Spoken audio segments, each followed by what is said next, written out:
kung tinatamad ka na sa fitness routine mo or sa fitness journey mo, then you might want to watch this video because dito tuturuan ko kayo on how to stay motivated for each week ng fitness journey mo.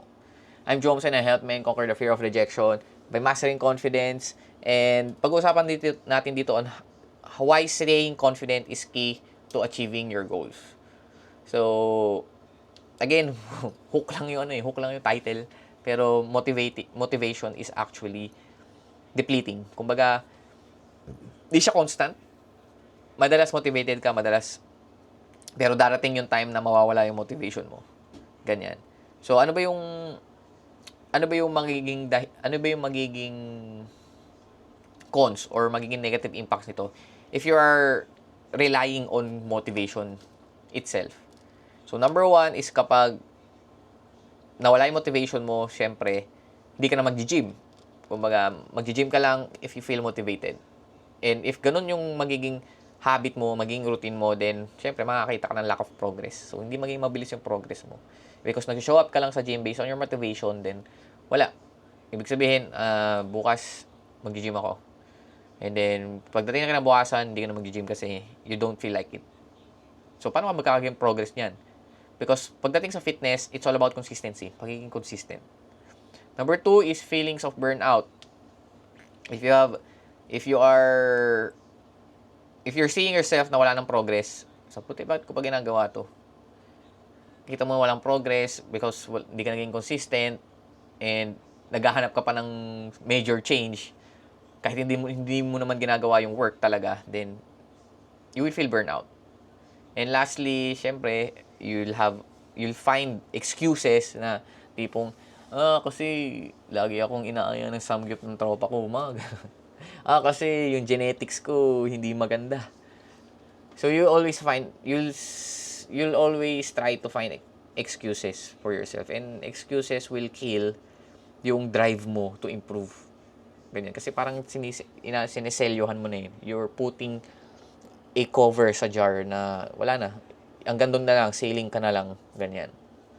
So, if you always do that, mag-struggle ka talaga mag-commit sa fitness journey mo. If you always try to do things based on your motivation, then wala din mangyayari because yun nga, fleeting ang motivation.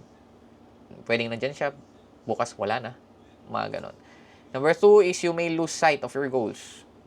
Okay, once na mawalan ka ng pag-asa, mawalan ka ng motivation, mawalan ka ng puro excuses ka na lang, then feeling mo sobrang taas na ng goal mo, hindi mo na siya ma-achieve. And number three, you'll miss out yung benefits ng pagiging fit. Physical fitness is something that you need to have when you're a man. So, when it comes to physical fitness, what you need to have is discipline, hindi motivation. Kasi once lang sa motivation ka lang nagre-rely, then wala din.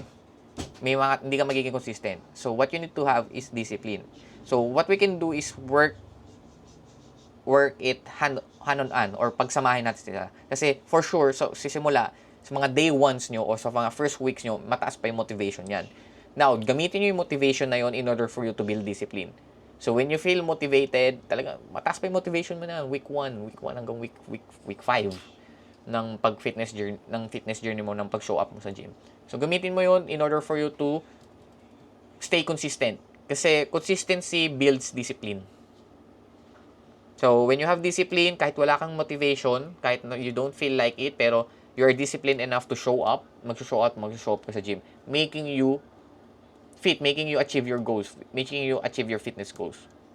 So, with that one, mas ma-achieve mo yung fitness goals mo faster. So, pag ganun, makakapag-build ka ng confidence kasi makikita mo yung progress mo, and then magkakaroon ka ulit ng another spike of motivation. So, with that one, hand in hand, magkakaroon ka ng motivation plus discipline. So, with that, you can develop a healthier lifestyle, and also, may improve mo pa yung looks mo. So, yun lang. So, I want you to build discipline. I want you to use your motivation to build discipline and not use motivation itself alone. So, yun lang.